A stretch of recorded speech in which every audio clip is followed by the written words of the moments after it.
Hey guys, my name is Justin and welcome to Hellsparrow, where we care about the design behind designer luxury. And if you do too, make sure to subscribe. It has recently come to my attention that there have been leaks of the, I would say, eagerly anticipated Murakami Louis Vuitton collaboration. I think it's like oh my god, it's more than 10 years. It's 20-year anniversary. Huh? We are again seeing Takashi Murakami collaborate on some Louis Vuitton stuff. Here's the thing, back in the early aughts, Marc Jacobs was the creative director of Louis Vuitton, and he really opened up the door to collaborations. I want to say he started the idea of like having luxury brands collaborate with artists or other types of creatives and things like that. And I feel like that kind of like set the bar and set the bar quite high. Now, looking 20 years in the future, after having had a lot of amazing collaborations like Loewe and Studio Ghibli, Balenciaga and Gucci, Jimmy Choo and Sailor Moon, like a lot of really wacky, really interesting ones, which honestly, if you look at it, it kind of feels like there's that leap from like, I hate saying it as like a trope, but like East meets West, where you have this like really fun animation and then this high luxury. But let's take a look and see if this one, if we think it'll stand the test of time. So first off, all credit goes to Instagram user MattD74. He's the one who has all of these really interesting leaks. He's like, I do not work for LV. I'm like, okay, it's cool, girl, we get it. I mean, looking at this full list, there's quite a lot of stuff, so I think it would be the best situation for us to just kind of dive in.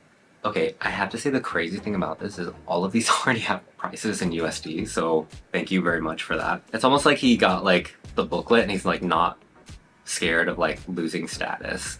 So, man, I kind of hate these kinds of things where it's you have just the design of a card holder, just a rectangle, and then you just plop something on, and then yeah, they put this leather, it looks like a pink epi leather, because it looks like that very durable kind of leather. And then they put this panda applique. The thing is, I can't tell what it is. It looks kind of like it's a debossed kind of thing. It looks like there's some sort of depth to it, which is funny because the whole idea of super flat is it's very flat. I personally don't know how to feel about it. It's nice that they're offering some entry-level items. Granted, this entry-level item is just south of $500, so... By the way, all these are coming out in January, blah, blah, blah. But then again, we're seeing that very iconic multicolor monogram. To me, this is a very simple wallet, and I actually quite like how simple it is. It has that kind of accordion flap when you open it, and it looks like there's a couple of places for cards. Oh look, cute! It has a little tag that says 20-year anniversary celebration, Louis Vuitton Murakami, and that has some symbols. The more iconic multicolor monogram is the white, but I think the black is great too. I mean, again, we're seeing it's just a simple card holder, which I love a card holder, especially a simple one, because it's something I can just toss in my bag or toss in my pocket, and I don't have to really worry about it. But this just feels a little lazy, maybe? I guess the whole point is the monogram, so maybe it's not. Maybe I'm just being a hater. So one of the big items that is still selling for thousands today, even though I'm pretty sure it wasn't that expensive back then, is the monogram multicolor pochette accessoire. This one is so interesting. So I think in some of the old ones, the ones from the first time around, the strap has some studs on it. Here, the studs are on this leather detailing. It looks like it just has a regular leather strap, but then there's a chain, and then the chain has the little, I don't know, Louis Vuitton grommet kind of looking things with the symbols on it. I think that's cute. Does it justify $2,000 for this tiny thing made out of coated canvas?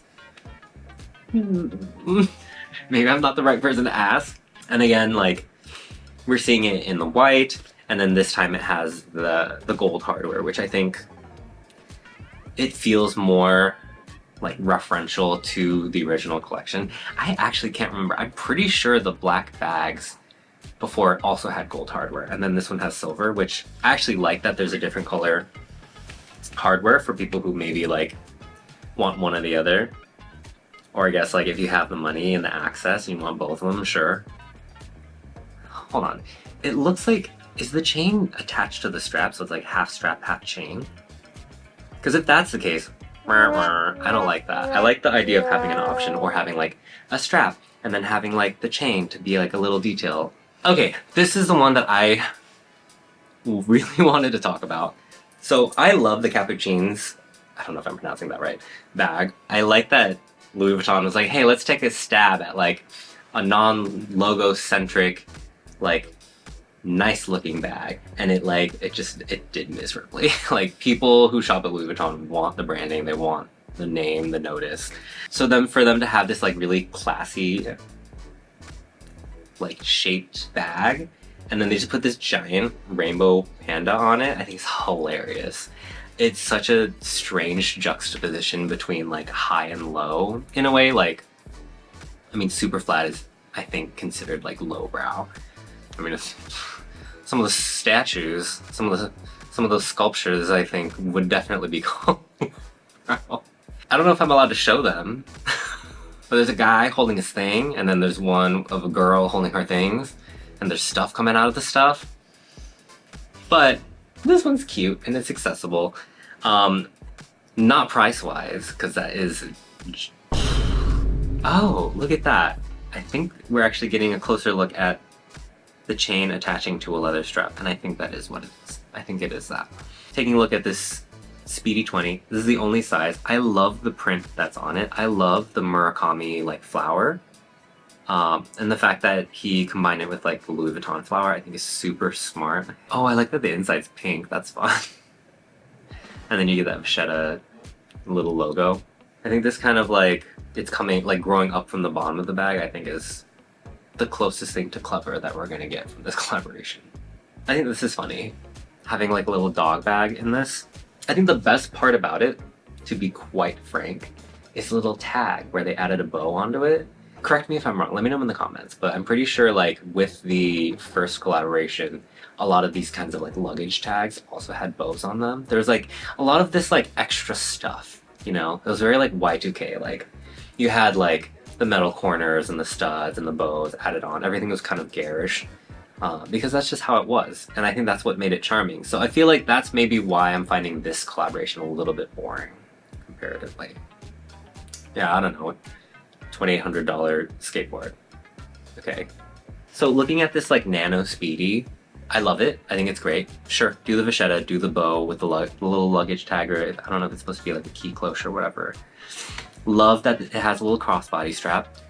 This would have been the sleigh if there was studs on the strap, the corner feet on the bottom of it. Just make it as garish for this tiny thing that's like, what, like less than 20 centimeters, less than 8 inches. Like, that would have been so good. What a missed opportunity. It wouldn't have aged well, but like, it would have been like a statement, you know? And here, again, we're seeing like the super flat, oh, here, we can get a little bit of a detail. So yeah, it is like leather. It looks like it's like printed / debossed as like this thing that just gets stuck onto it. For me, the reason why I like this is because it's so funny, because the whole idea of super flat is that it's just something you stick on, and then that's what they did. I don't know.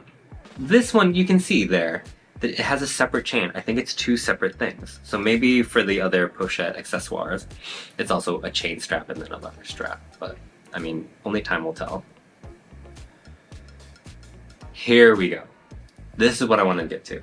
The multicolor Speedies. These ones feel the most similar to the original collaboration, where they have the cornered feet. They have like a lock with a bow. Oh, you get 2 locks apparently. One is attached to the actual zipper closures. I like this. This I like. And it feels like it's referential enough, but then it feels modern enough that I think it'll sell well too. So like I mentioned, Matt D74 is like constantly updating. And there are some new things after I filmed, so I put on the same clothes I wore for 10 minutes yesterday, and I'm gonna keep dogging.